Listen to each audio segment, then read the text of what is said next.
Hello everyone, welcome to our channel join MNS academy. आज की video में हम कुछ साइंटिफिक एरियाज़ और उनकी स्टडी जो से रिलेटेड वर्ड्स होते हैं वो देखेंगे। बेसिकली ल्यूसिन की बुक जो है उसके स्टार्टिंग में ही दिया था बायो में, और वहाँ पे काफ़ी सारे वर्ड्स दिए हैं। तो मुझे कुछ कुछ जो इंपॉर्टेंट लगे मैंने वो बता दिया है, बिकॉज ये as a one word substitution भी आया था एंड इस टाइप के क्वेश्चन साइंस में भी आते रहते हैं। सो क्वेश्चन किस टाइप से आते हैं मैं आपको बता देती हूँ। या तो आपको ये वर्ड दे देंगे, ठीक है, और बोलेंगे कि इसकी जो स्टडी होती है उसको क्या बोलते हैं। आपको ये पूरा सेंटेंस दे दिया जाता है, या तो इंग्लिश में आ जाएगा as a one word substitution, या तो जीके में जीएस में आएगा। जैसे the science of how object move through the air is known as what. फिर आपको 4 ऑप्शन दे दिए जाएंगे, ठीक है। पिछले बार आया था स्टडी ऑफ सॉइल के ऊपर एंड स्टडी ऑफ फॉसिल के ऊपर, और भी 2-3 क्वेश्चन आए थे। हर एक सेट में इस टाइप का एक क्वेश्चन था, ठीक है। तो अगर आपके पास बुक है तो एकदम जो बायो स्टार्ट हो रहा है उसके फर्स्ट पेज में ही बहुत सारे दिए हुए हैं, आप उसको 1-2 बार पढ़ लेना, आपको आराम से याद हो जाएगा। तो फर्स्ट से स्टार्ट करते हैं। पहला वर्ड है एरोडायनेमिक्स। एरोडायनेमिक्स क्या होता है? The study of how object moves through air. Air में जो कोई भी ऑब्जेक्ट है, जैसे प्लेन हो गया, ये सब कैसे मूव करते हैं, इसकी स्टडी को या इसकी साइंस को हम एरोडायनेमिक्स बोलते हैं। Next is aeronautics, the science of making flying plane. तो जो साइंस होती है मेकिंग और फ्लाइंग प्लेन्स, इसकी साइंस को हम क्या बोलते हैं? Aeronautics. Next is astronomy. Okay, ये क्वेश्चन मैंने क्विज में लिया था अभी रिसेंटली वन वर्ड सब्स्टिट्यूशन में। इसमें आपने बहुत गलती की थी। एस्ट्रोलॉजी एंड एस्ट्रोनॉमी वर्ड्स बहुत ही सिमिलर दिखते हैं और आप लोग इसको गलत करते हो। एस्ट्रोलॉजी कुछ और होता है और एस्ट्रोनॉमी कुछ और होता है, ठीक है। The scientific study of stars, planet and other object in the universe is called astronomy. देखो, इसमें आपको कुछ समझाने वाला नहीं है, आपको याद ही करना होगा इसको। मैं ये पीडीएफ आपको दे दूँगी। सो हमारा जो चैनल है टेलीग्राम पे जॉइन एमएनएस एकेडमी, आप उसको ज्वाइन कर सकते हो। वहाँ से आप ये पीडीएफ ले लेना और इसको अच्छे से याद कर लेना, और अगर बुक है तो बुक से इसको 2-3 बार पढ़ लेना, आराम से याद हो जाएगा, ठीक है। तो एस्ट्रोनॉमी क्या है? Scientific study of stars, planet and other object in the universe. Next is anatomy. ये सबको पता होगा एनाटमी, क्योंकि आपने एनाटमी ऑफ फ्लावर्स ये सब पढ़ा ही होगा बायो में। The scientific study of physical structure of animal और प्लांट। तो एनिमल या प्लांट्स की फिजिकल स्ट्रक्चर की आप साइंटिफिक स्टडी करते हो, सो उसको बोलते हैं हम anatomy. Next is astrophysics, the scientific study of physical and chemical structure of the stars, planet and other object in the universe. Universe में बहुत सारे ऑब्जेक्ट होते हैं, प्लैनेट और स्टार्स, इन सब की फिजिकल एंड केमिकल स्ट्रक्चर को जो स्टडी करते हैं उसको हम बोलते हैं astrophysics. Next is archaeology. Archaeology क्या होता है? The scientific study of history और pre history peoples and their culture by analysing their artefact. जो हमें आर्टिफैक्ट या फॉसिल्स, इंस्क्रिप्शंस, मॉन्यूमेंट्स, ये सब चीज़ें मिलती है, उनकी रिमेनिंग कोई भी एक्सकवेटेड साइट से, उस चीज़ की हम स्टडी करते हैं एंड खोज लगाते हैं कि हिस्टोरिक एंड प्री हिस्टोरिक में वो लोग कैसे कर रहते हो, जैसे मोहनजोदाड़ो, ठीक है, हड़प्पा सिविलाइजेशन, इन सब चीज़ों की जो स्टडी होती है उसको क्या बोलेंगे? उस स्टडी को हम archaeology. Next is anthropology, the scientific study of origin, the behaviour and the physical, social, cultural development of human. Scientific study किसकी? ह्यूमन की बिहेवियर की, physical and social and cultural development. पहले ह्यूमन कैसे behave करता था, culturally कैसे रहता था। जैसे हम अभी हमें पता है जो हमारे पूर्वज थे वो ज़्यादातर प्रेफर करते थे कि वो लोग ग्रुप में रहे, ठीक है। उससे पहले हमें पता था कि वो हंटर्स गैदरर किस टाइप के थे। तो ये सब कैसे पता चला? क्योंकि स्टडी हो रखी है, हमें उनकी बिहेवियर, वो सोशली कैसे इंटरेक्ट करते थे, उन सब चीज़ों के बारे में भी पता है। तो ये सब स्टडीज़ की वजह से ही होता है, ठीक है, स्टडी की हेल्प से ही होता है। तो इन सब की स्टडी को क्या बोलते हैं? एंथ्रोपोलॉजी। अगला है bacteriology, scientific study of bacteria. ये तो बहुत सिंपल सा है। नेक्स्ट है बैलिस्टिक। ये आपने सुना होगा, ballistic missile and cruise missile. वहाँ पे मैंने आपको करंट अफेयर में ये बताया भी था, ठीक है। तो बैलिस्टिक मतलब क्या होता है? The scientific study of the movement of object और weapon that are fired in air. ऐसे वेपन्स जो एयर में फायर किए जाते हैं, ठीक है, तो इनकी जो मूवमेंट है, इसकी स्टडी हम जो करते हैं उसको हम बैलिस्टिक बोलते हैं। इससे नाम भी ऐसे रखता है, जो वेपन एयर में जा रहा है, एयर में फायर्ड हो रहा है, उसको हम बैलिस्टिक मिसाइल बोलते हैं। अगला है biochemistry, the study of chemical process that occur in living thing. Living things में कोई भी केमिकल प्रोसेस हो रहा है, ठीक है, तो उसको इस स्टडी को हम क्या बोलते हैं, बायोकेमिस्ट्री। लिविंग थिंग को बायो एंड केमिकल प्रोसेसेस को पढ़ रहे हैं तो केमिस्ट्री, बायोकेमिस्ट्री। बायोलॉजी आप सबको पता होगा, biophysics, the scientific study of biological processes using the law of physics. Physics की लॉ को यूज़ करके बायोलॉजिकल प्रोसेसेस जो है उसकी स्टडी करना, इसको क्या बोलते हैं, बायोफिजिक्स। बायोफिजिक्स इसलिए भी इम्पॉर्टेंट है, जो हमारे इंस्ट्रूमेंट वगैरह होते हैं, जैसे हम स्टेथोस्कोप हो गया या बीपी नापने की मशीन हो गई, ये सब कैसे बनता है, जो बायोफिजिक्स होता है उसकी स्टडी से ही बनता है, ठीक है। तो ये एक अपने में ही बहुत अच्छा फील्ड है, और ये ऐसा फील्ड है जिसको मतलब इसके बारे में लोगों को बहुत ही कम पता है। Okay, next is bioscience, an area of scientific study that relates to the living thing, for example biology और बायोकेमिस्ट्री। कोई भी साइंटिफिक स्टडीज़ या जो लिविंग थिंग से रिलेटेड हो उसको हम बायोसाइंस बोल सकते हैं। Botany, study of plant. Next is chronology. Chronology मतलब क्या होता है, the science of discovering the dates and time of historical event. ठीक है, कोई भी हिस्टोरिकल इवेंट है उसका डेट एंड टाइम, वो कब हुआ था, उसकी डिस्कवरी करना, उसको बोलते हैं क्रोनोलॉजी। बेसिकली हिस्ट्री में हम ये क्रोनोलॉजी यूज़ करते हैं, कौन सी बैटल किस ईयर में हुई थी एंड उस हिसाब से, एंड इस टाइप के क्वेश्चन भी आते हैं। एमएनएस में तो नहीं आते, जो यूपीएससी या सीडीएस के एग्जाम्स होते हैं उसमें आते हैं क्रोनोलॉजी के बेस्ड पे। Next is climate science. Climate science मतलब क्या होता है, the study of origin, development and change in the earth's climate. ये बहुत इंपॉर्टेंट है, हमारा क्लाइमेट जो है आप देख रहे हो साल में ही कैसे चेंज होते जा रहा है, कहीं पे कितनी ज़्यादा बारिश हो रही है, बाढ़ वाला सिचुएशन हो चुका है, तो कहीं पे सूखा पड़ा है, कहीं पे ठंडी हो रही है, तो इन सब की स्टडी करना बहुत इंपॉर्टेंट है। तो ये जो स्टडी होती है उसको बोलते हैं हम क्लाइमेट साइंस। क्लाइमेटोलॉजी मतलब the study of climate. Climate की जो साइंटिफिक स्टडी होती है उसको हम क्लाइमेटोलॉजी बोलते हैं। अगला है कॉस्मोलॉजी। कॉस्मोलॉजी होता है the branch of astronomy concern with the evolution and the structure of universe. Cosmos, ये जो वर्ड है उधर से ही आपको पता चल जाएगा, यूनिवर्स। तो जो हमारा इवोल्यूशन है and the structure of universe है, इसकी ब्रांच को, ये जो एस्ट्रोनॉमी की ब्रांच है उसको हम क्या बोलते हैं, cosmology. Next is cartography. Cartography मतलब द आर्ट और the technique of making maps और चार्ट्स। जो मैप्स बनाया जाता है स्पेशली मैप के लिए ही होता है, एंड ये क्वेश्चन आया हुआ है वन वर्ड सब्स्टिट्यूशन में। ओके, अगला है कार्डियोलॉजी। कार्डियोलॉजी से आपको सबको पता होगा, कार्डियो मतलब क्या होता है, heart. The study of heart and its function in the health and disease. Health, हमारी गुड हेल्थ के लिए या कोई बीमारी हो रही है तो उस पर क्या इफेक्ट हो रहा है, इसलिए ये सब पढ़ना ज़रूरी है, ठीक है।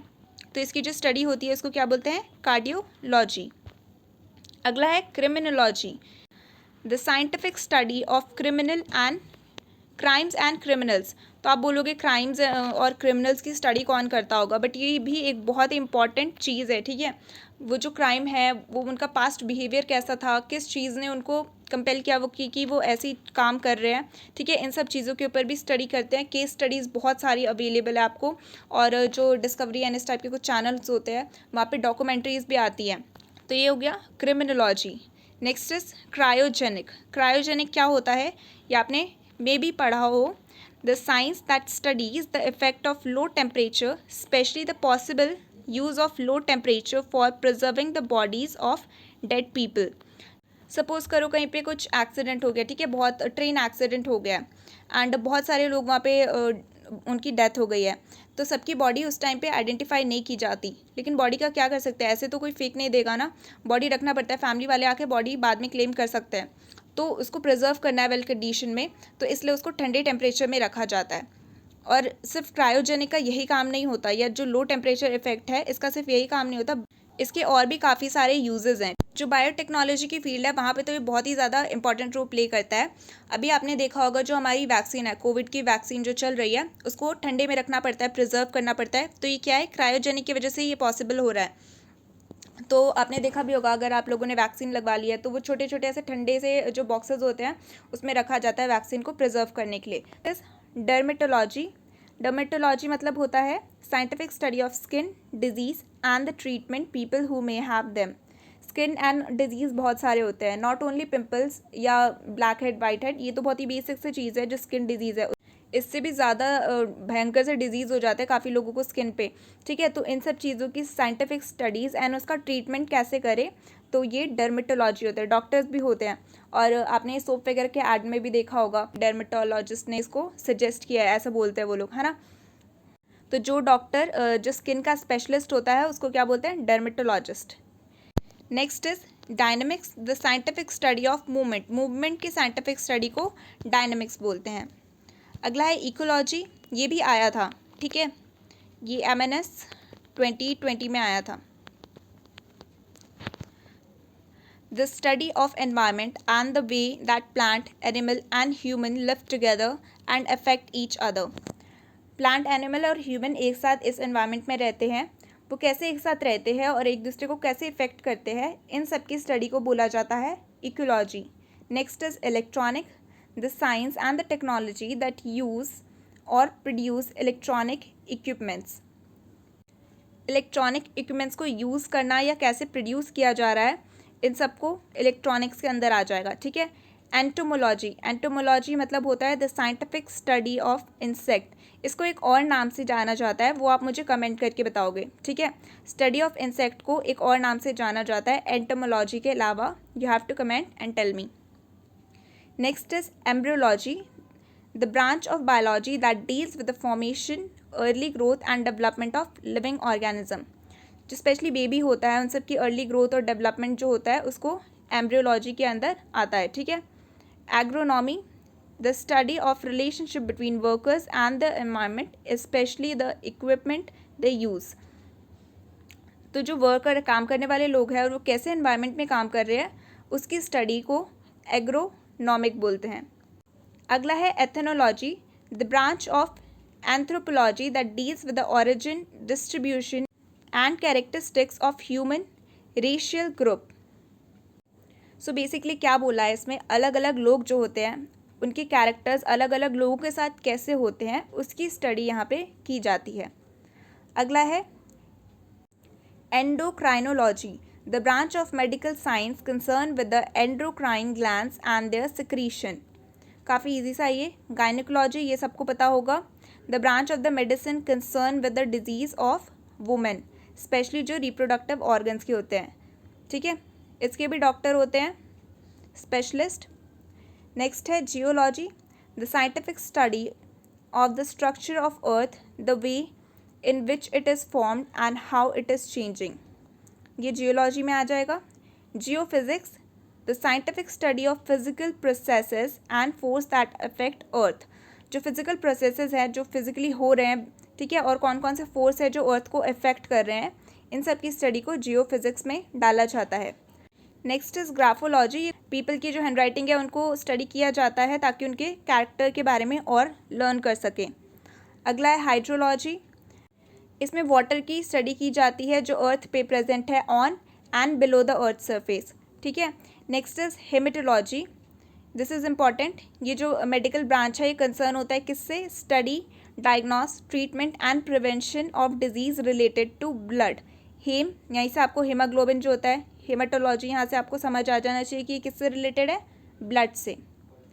अगला है मेटलर्जी, ये आपने केमिस्ट्री में पढ़ा होगा, ठीक है, जो मेटल्स हैं और वो किस तरीके से यूज़ होते हैं, इसकी जो स्टडी होती है इसको हम मेटलर्जी बोलते हैं। मेट्रोलॉजी, ये वेदर से रिलेटेड है। माइक्रोबायोलॉजी, ये तो आपका पूरा चैप्टर है, ये आपको बिल्कुल पता होना चाहिए। माइक्रो मतलब बहुत स्मॉल, बायोलॉजी मतलब लिविंग थिंग की स्टडीज़, तो बहुत ही छोटे लिविंग थिंग्स जो होती है उनकी स्टडीज़ को माइक्रोबायोलॉजी बोला जाता है। एंड जो माइक्रोबायोलॉजी पढ़ता है उसको क्या बोलते हैं, माइक्रोबायोलॉजिस्ट। अगला है माइकोलॉजी, जो मशरूम या फंगी है इनकी स्टडी को बोला जाता है। न्यूक्लियर फिजिक्स, ये कुछ खास इंपॉर्टेंट नहीं है। ओशिनोग्राफी, सी की स्टडी करना, ठीक है, उसको हम बोलते हैं oceanography. Someone who does that उसको क्या बोलते हैं, ओशिनोग्राफर। ऑप्टिक्स आपको पता होगा, study of site and light, physics में पूरा एक चैप्टर भी ऑप्टिक्स, एंड ऑप्टिक्स से बहुत सारे क्वेश्चंस भी आते हैं, ठीक है। फिजिक्स का जो ऑप्टिक्स पोर्शन है उसको आप अच्छे से कर लेना। ऑर्गेनिक केमिस्ट्री पता होना चाहिए। ऑरेंथोलॉजी, ये भी आया हुआ है, study of birds. Petrology, study of rocks. जो हमारी लैंग्वेज है, भाषा, उसकी हिस्ट्री कैसी है एंड उसकी डेवलपमेंट कैसी हुई है, उसकी स्टडी को बोलते हैं फिलोलॉजी।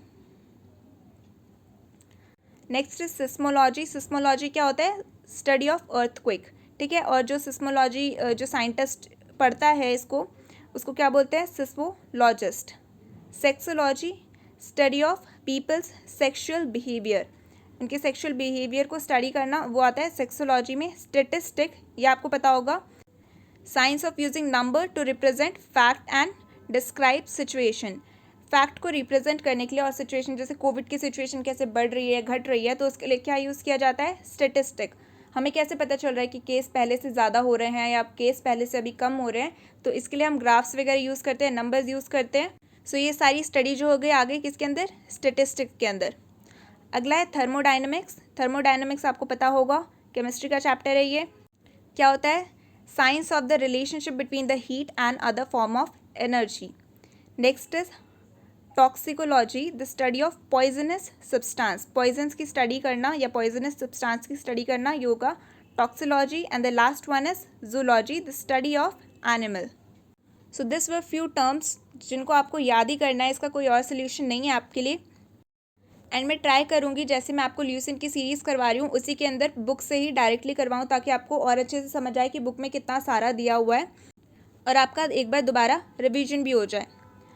सो अगर वीडियो अच्छी लगी हो तो प्लीज़ इसको लाइक कर देना, शेयर कर देना एंड चैनल को सब्सक्राइब कर देना। Thanks for watching. मिलते हैं नेक्स्ट वीडियो में।